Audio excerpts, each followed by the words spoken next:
squat variation. So I put this in the program as just squat variation because there's a ton of different squat exercises you can do. And I'm a firm believer of trying to cater this to your athlete depending on what they need. So I'll kind of just go through a bunch of them real quick. So first we got the barbell back squat, traditional. Form wise, you're going to get under the bar. You want to make sure you brace before you stand up. So big breath, really push into your core, sides, back, right here. You're going to stand up. You're going to walk out, feet slightly wider and shoulder width apart. And you're going to squat down, nice and low. Make sure your back stays flat. Come up. You want your knees to stay in a nice straight path the whole way. They're going to come out over your toes a little bit, not drastically too much. So that's a high bar squat. If you have an athlete with very limited ankle mobility, another back squat variation is a low bar. So you can see I'm going to put it almost on my shoulder blades back here, and that's going to naturally allow me to get more forward lean. And then my ankles, as you can see, aren't going to travel nearly as far. So it's going to allow that athlete to get a little bit lower. Another variation we can use is a trap bar, safety squat bar. This is going to be for any athlete with shoulder restriction. So maybe they had a rotator cuff, a labrum, something like that. If you have access to this bar, it's a great tool.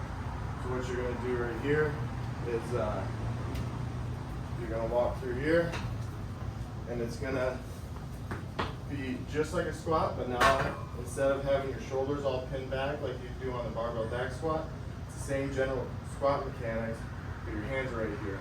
So still right here. And a lot of people are gonna wonder about depth for this, for squatting. And honestly, it's more about form than I think it is depth. Our goal is to get nice and deep, but if you have an athlete whose back is rounding, who his heels are coming off the ground because of limited ankle mobility, I would rather have him hit a shallower depth than hit a full deep squat, but with terrible mechanics. Another squat option we have here, front squat. This is for an athlete who's going to have a little bit stronger hips, but maybe if you watch their leg lifts, their legs aren't as strong. So you're going to get under here. You're going to have the bar. There's a couple ways you can do it. You can go kind of like a Frankenstein. You can cross your hands, or if you have enough lat mobility, which I do not, you're going to have it just like you would catch a power clean or a hang clean. So you're going to have it up here. And other than that, it's the same mechanics. You're going to want feet a little bit wider and shoulder width apart. Nice flat back, straight up and down torso. And I've talked about ankle mobility a lot. If you have an athlete who just simply can't hit it, there's things like these. These are wedges, and you put them under your heels when you squat. And honestly, if you don't have access to these, something as simple as taking a couple of weight plates and just putting them right underneath your heels can do pretty much the same thing. And it's just going to elevate your heels a little bit and allow ankle mobility to not be the restricting or the limiting factor on your squat. Another squat variation would be just a simple goblet squat. So you're going to have a dumbbell, kettlebell. You're going to have a nice up by your chin, elbows bent, and you're just going to sit down right here. Try to keep a nice vertical torso. And this is for maybe a deload week or like a lower intensity week, something like that, where you don't really want to load up the athlete too much. So that's a good option. Another option, I know it's technically listed as a deadlift, but a trap bar is very similar in mechanics to a squat.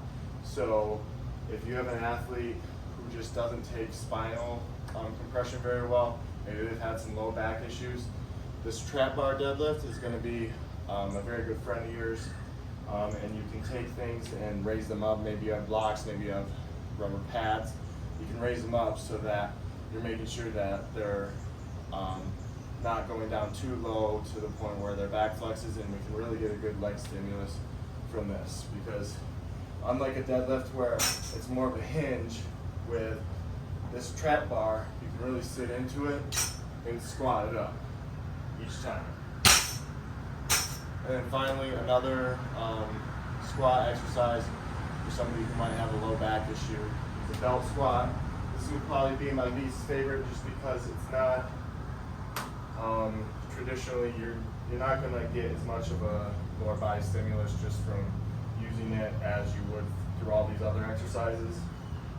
But it still is a good way if you have an injured lower back athlete to get a similar adaptation. So you're just going to get in here, and everything's pretty much the same here. So you're going to, for mine, you have to pull the handles. If you have a different belt squat, you can use it. And again, same thing. You're just going to squat down, stand up. Squat down, stand up. And you really want to focus on not using your hands too much on these, depending on which one you use. But those are all different squat variations. You can use them at different points in time. You can also add bands, you can add chains. So these are all just different factors to take into account when you're